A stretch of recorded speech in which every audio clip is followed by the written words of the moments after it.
Eu quero entrar na palavra. Eu quero falar do assunto dos últimos dias, tá? Eu quero falar para mim e para vocês algo que aconteceu 14 de abril de 1912. Se eu pudesse colocar um tema para essa tarde, assim, do meu coração, esquecendo-me das coisas que para trás ficam, entendeu? E eu quero falar, gente, do Titanic.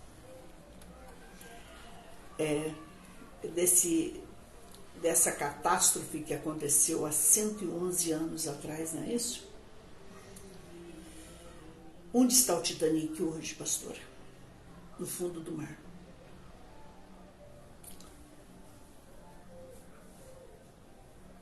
E agora, 5 pessoas, nada pobre, nada de classe média, 5 pessoas a bordo perdem a sua vida, infelizmente. Muitas famílias que choram nesse momento. Se a gente for se lembrar um pouquinho antes, numa sexta-feira, 16 de junho, em St. John's, Atlântico Norte, cada uma dessas pessoas pagaram 250 mil dólares, mais de R$1 milhão para uma viagem. Para uma viagem no fundo do mar. Para quê, pastora Solange? Para ver o que restou, os destroços do Titanic. Uma descida de 2 horas. Tinham apenas 96 horas de oxigênio. Eles iriam a 3.800 metros de profundidade. Você pode imaginar o que é isso? 3.800 metros de profundidade. É muita coisa. É muita coisa.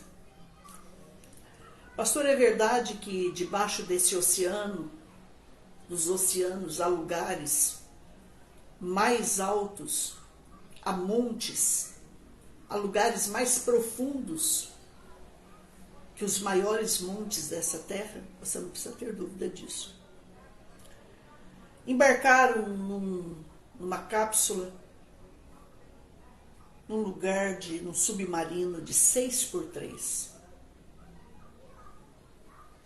Assinaram uma documentação dizendo que se responsabilizavam, que a empresa não se responsabilizaria se algo acontecesse com eles. A primeira coisa que a gente aprende que quando é de Deus, quando alguma coisa é de Deus e é boa, nós temos garantias em Deus, em Cristo Jesus.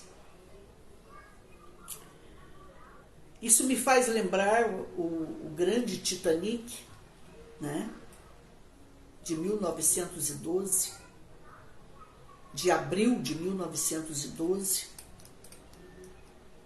que mais de 1.500 pessoas morreram. Tem um dado que diz que 1.500 pessoas, entre pessoas e tripulantes, 1.160 não foram encontradas e 340 encontradas boiando. Um outro dado que eu estava estudando hoje diz que tinham 2.223 pessoas a bordo, com tripulantes e tudo, com quem trabalha e tudo. 1.517 pessoas mortas e 706 pessoas das mais altas sociedades se salvaram porque o bote foi preparado primeiro para as de primeira classe. Não tinham a quantidade também de salva-vidas para aquele momento. Titanic. Nessa cápsula que eles viajaram,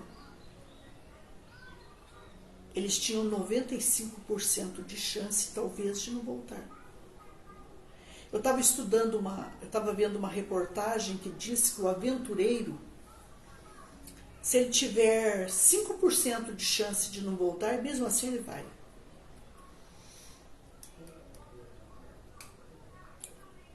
E ele embarcou numa embarcação, eles embarcaram, essas 5 últimas pessoas, que não, o material, ele não aguenta grandes pressões. E você fica imaginando lá embaixo a pressão, a radiação, aquilo que puxa, correntes, entendeu? Não, existe tudo isso aí no mar, correntes marítimas. Há quem diga que o Titanic, que afundou em 1912, ele caiu de pico e ele caiu girando. Foi algo construído, gente, foi o maior navio da época e construído para jamais afundar. Uma das coisas que eu fiquei sabendo que me deixou um pouco triste, porque eu não assisti o filme, nunca tive vontade de assistir o filme, porque eu não sei, tá? Mas nunca assisti. É que eles receberam 26 avisos, no mínimo, de icebergs, de gelo. E aí foi comunicado ao dono da companhia na época, e ele disse que aquele navio, nada afundaria ele. Ninguém afundaria ele. Como se diz, nem Deus afunda ele, né?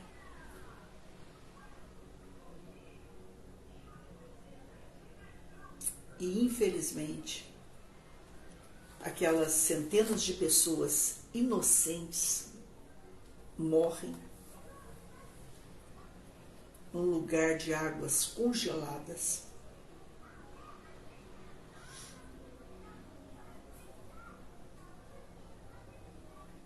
No mínimo 1.517 pessoas mortas. Somente 706 se salvaram.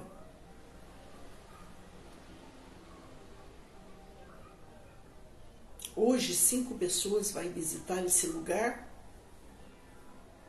pagando 1.200.000.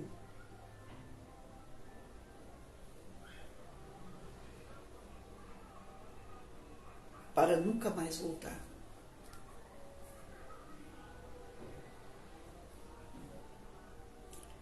Pastor, o que a gente aprende com isso? A gente aprende, amados, a buscar a Deus. A gente aprende primeiro que não existe nada perfeito nessa terra. Nenhum homem, nenhuma embarcação, nenhum avião, nenhum elevador, nenhum Boeing, nenhum navio, que eu não sou perfeito, estou muito longe disso, que nós não somos perfeitos, mas que existe um que é perfeito, que Deus é perfeito, e que a gente precisa conhecer esse Deus. Primeira coisa que a gente precisa entender é isso aí. Que a gente precisa buscar e conhecer esse Deus, e como disse Oséias, conheçamos e prossigamos em conhecer esse Deus. Você não conhece Deus uma vez só. Para você conhecer uma pessoa, você tem que andar com ela. Então você tem que andar estudando, meditando, obedecendo, eu e você, a sua palavra, perseverando nisso e orando segundo a sua palavra e vigiando. Porque, na minha opinião, com todo respeito, não houve vigilância. E quem confeccionou esse navio, na minha opinião,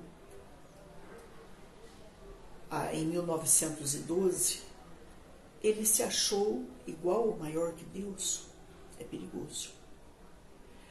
Quando é, pastora, que nós nos achamos igual ou maior que Deus? Quando a gente acha que Deus não me faz falta, a palavra não me faz falta, adorá-lo não me faz falta, cultuá-lo não me faz falta, tomar a ceia do Senhor não me faz falta, o caminho do Senhor não me faz falta.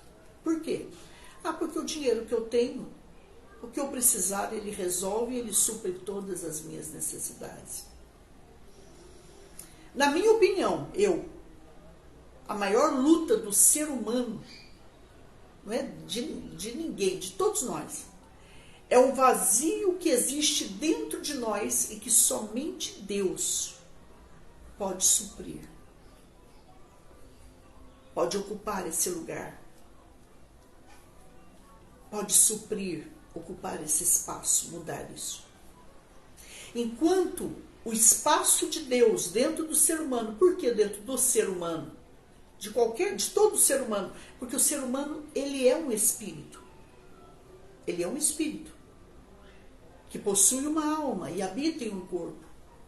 Enquanto esse ser humano não entender que o que falta para ele, o que falta para mim, o que falta para todos nós é Deus, é mais Deus, Deus, ele vai continuar buscando coisas e caminhos escorregadios, perigosos e até sem volta. Por quê? Porque eles testemunhavam que eles eram aventureiros, que eles gostavam de aventuras. Então, quer dizer, eles gostavam da adrenalina. Então, gente, às vezes quando você faz alguma coisa que te dá muito prazer, né, muita adrenalina, só que aquilo tem um tempo para ser suprido. Aquilo passa. Mas qual é a graça disso tudo? É que aquilo que Deus entra, faz, continua fazendo na minha vida e na tua, permanece para sempre. Vocês estão me entendendo? Vocês estão me entendendo? Precisamos do dinheiro? Precisamos. Precisamos da unção de prosperidade, de riqueza? Precisamos. Mas sem Deus, ela não é nada. Com Deus, irmãos, você vai perceber que o pouco, ele te sustenta. O pouco te alegra. O pouco te levanta. O pouco te motiva. Mas o muito sem Deus... Eu já tive em resorts 7 estrelas. Eu já tive em resort de frente para o Mar Vermelho, gente. Coisa de doido. Eu já jantei, gente, as águas do Nilo à noite. Mas com Deus. Com Jesus. Eu entendi tudo aquilo. Eu voltei ao passado. Eu meditei. Eu amei aquilo tudo. Mas aquilo tudo não me subiu.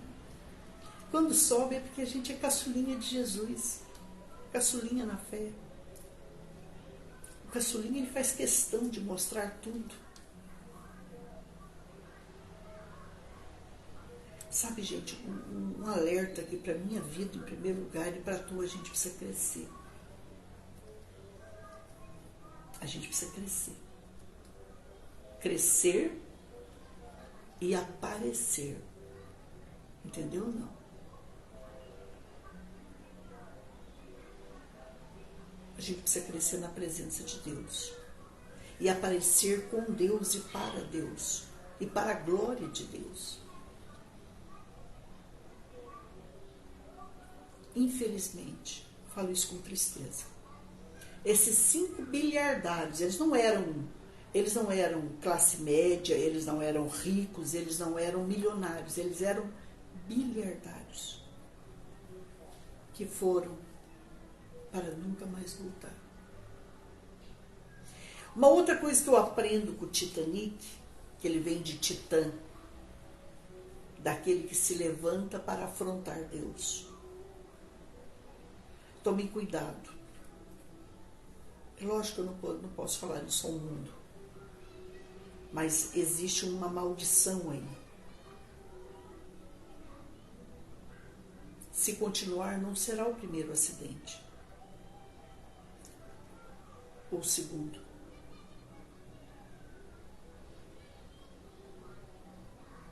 É coisa de altíssimo risco. Porque é um lugar onde está o Titanic hoje, a 4.000 metros de profundidade, praticamente é inabitável, sem vida. Agora, você analisa comigo quase 1.500 pessoas mortas naquele lugar. Vamos parar e pensar juntinho aí. O que é o Titanic hoje no fundo do oceano? Vocês nunca pararam para pensar? Visitar o Titanic hoje é visitar cemitério. É visitar a morte, gente.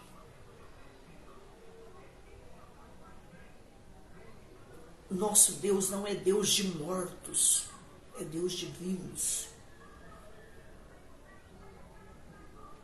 Não mexe onde não tem bênção.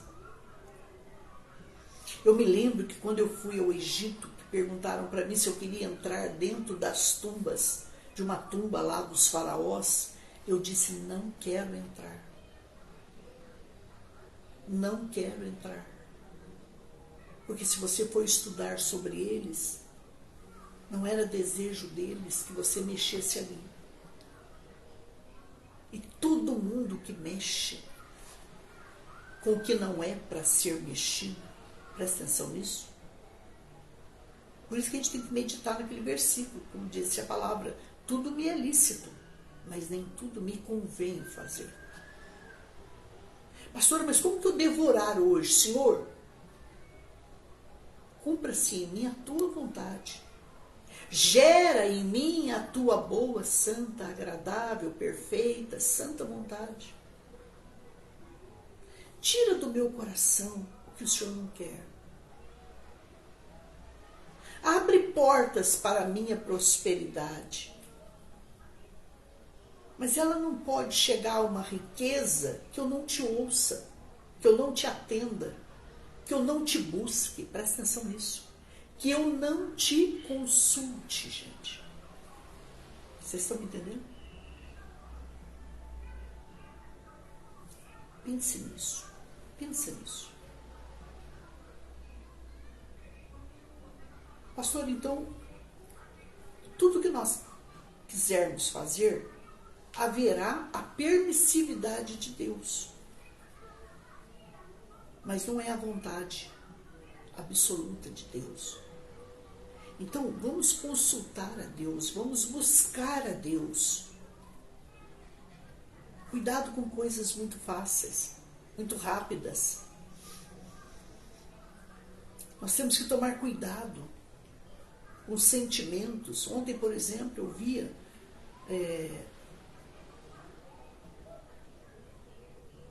uma reportagem de uma menina que arrumou um namorado, pôs dentro da casa dela e o namorado puxando o bebezinho assim pelo cabelo, levantou pelo cabelo, segurando pelo cabelo de um bebê de um ano e meio, e levantando ele lá embaixo, levantando assim. Só que ela foi muito esperta, ela pôs um celular, porque a criança rejeitava o colo dele, o braço dele. Ela foi esperta e filmou, e aí o denunciou. Eu via a dor, o asco de um delegado quando assistiu aquilo. Então, sabe, tem coisas que, se a gente é mãe, a gente tem que pensar muito para entrar hoje numa relação. Quem vai entrar na minha casa? Quem vai cuidar dos meus filhos? Quem vai ocupar um lugar no meu coração? Com quem vou estar deixando a minha família? Gente, cuidado com a pressa. Pastor, eu quero prosperar, eu quero prosperar, eu quero prosperar. Cuidado com a pressa. A pressa é inimiga da perfeição. Cuidado com a pressa a gente pode cair, a gente pode se machucar, a gente pode perder um pé, uma perna, a gente pode atingir uma coluna. Leva isso para o lado espiritual. Então nós temos que tomar muito cuidado, gente, muito cuidado. Nem tudo que reluz é ouro, gente. Tome cuidado, eu e você. A palavra é um alerta. Vamos buscar a prosperidade? Vamos. Vamos buscar o dom da riqueza, que é de Deus e Ele dá para quem Ele quiser. Amém. Mas nunca prejudicando alguém, nunca passando alguém para trás, nunca desmoralizando alguém, nunca machucando alguém, nunca. Vocês me entendem, queridos? Então, meus amores, em nome de Jesus, por que hoje eu estou falando do Titanic? Vocês podem imaginar a riqueza de joias, de ouro, de pedras preciosas que haviam dentro dos baús daquelas pessoas que estão no fundo do oceano, a quantidade de champanhe que eles não vão beber jamais.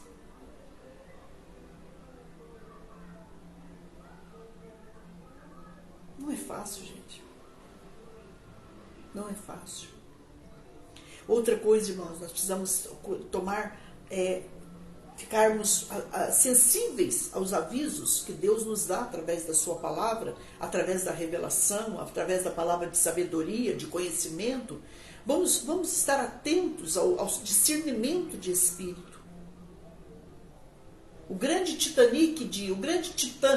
de 1912, me parece, de abril de 1912, acabei de ler, mas eu acho que eu perdi um pouquinho aqui. É isso mesmo. Eles receberam muitos avisos. 26 avisos. Que havia icebergs aqui, icebergs ali. Mas aí a companhia disse, não, nós dizemos que tal horário estará em Nova York, em tal horário tem que chegar. Sabe, irmãos, a gente se preocupa muito com o ser humano. A gente precisa se preocupar mais em obedecer a Deus e a nossa consciência estar bem diante do Senhor.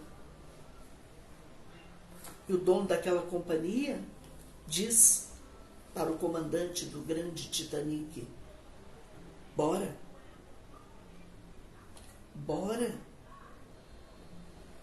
Centenas de pessoas mortas.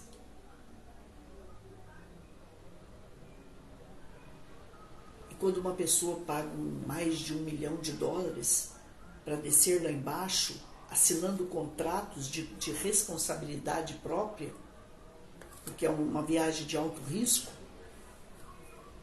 o que ela enxerga? Ela enxerga uma janela a tantos metros do Titanic, de 51 centímetros,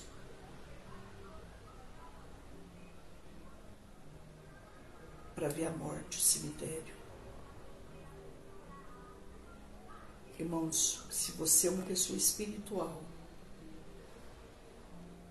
e for mexer no que eu fui mexer, porque esse caso mexeu com o Brasil e o mundo, você pode imaginar os gritos de centenas de pessoas descendo num redemoinho de águas há 111 anos atrás, me parece.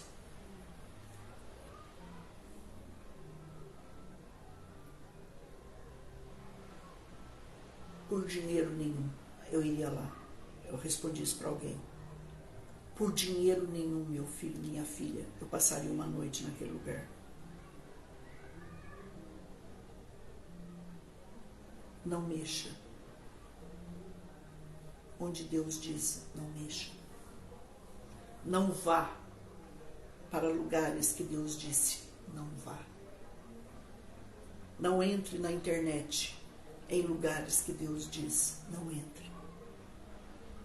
Vocês estão me entendendo? Há caminhos que parecem caminhos de vida, mas é caminho de morte.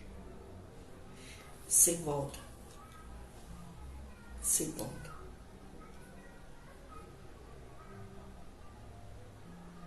5 homens que era para usufruir, descansar, passear, e infelizmente foram para nunca mais voltar. E fica aqui um último alerta para mim e para você.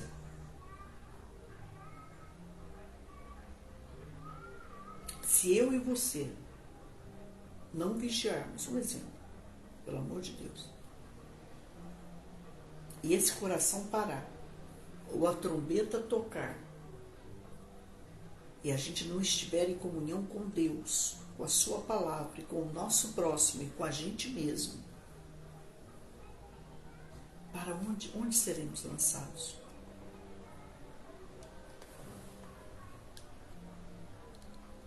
Para nunca mais voltar? Tem um céu te esperando, tem um Deus te esperando, tem Jesus te esperando, tem anjos te esperando, tem vida eterna te esperando e me esperando, tem perdão nos esperando, tem salvação, a porta da salvação, a porta da graça ainda está aberta. Não percamos a nossa salvação por nada, nem por ninguém. E vamos vigiar os caminhos que vamos traçar para receber as nossas bênçãos. Eu não sou bobo, irmãos. Ir para um lugar desse é ter outros interesses. Cuidado com o interesse que eu tenho e você tem. Que os nossos interesses sejam os interesses de Deus. Que os nossos sonhos sejam os sonhos de Deus. Que os nossos propósitos estejam de acordo com os propósitos de Deus na nossa vida.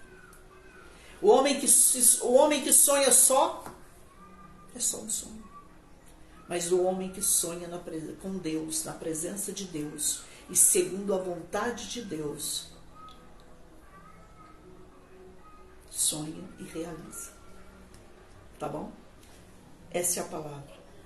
Medita aí, eu e você. Se Deus tratar com você, compartilhe o máximo essa palavra hoje.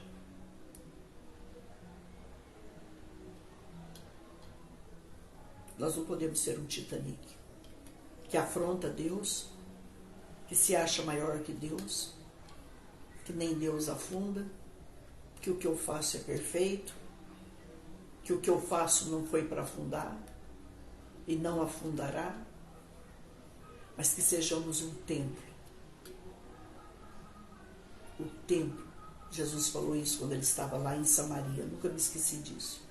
Olha, mulher, vocês acham que é aqui no Gerizim que tem que adorar, que Deus só está aqui no Monte Gerizim?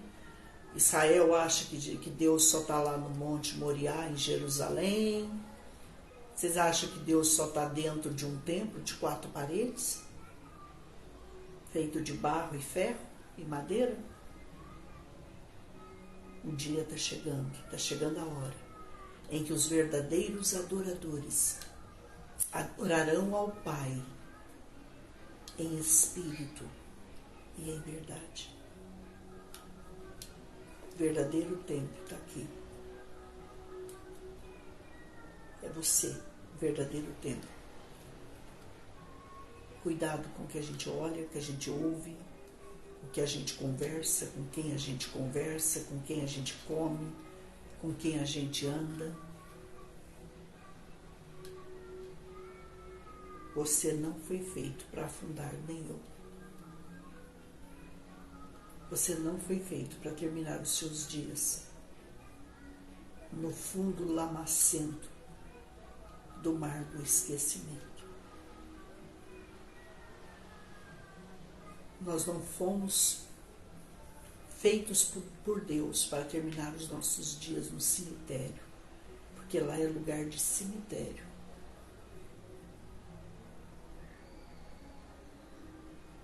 Nós fomos feitos à imagem e semelhança de Deus para passar toda uma vida, toda uma eternidade com Deus e na presença de Deus. A palavra é essa. Um grande beijo.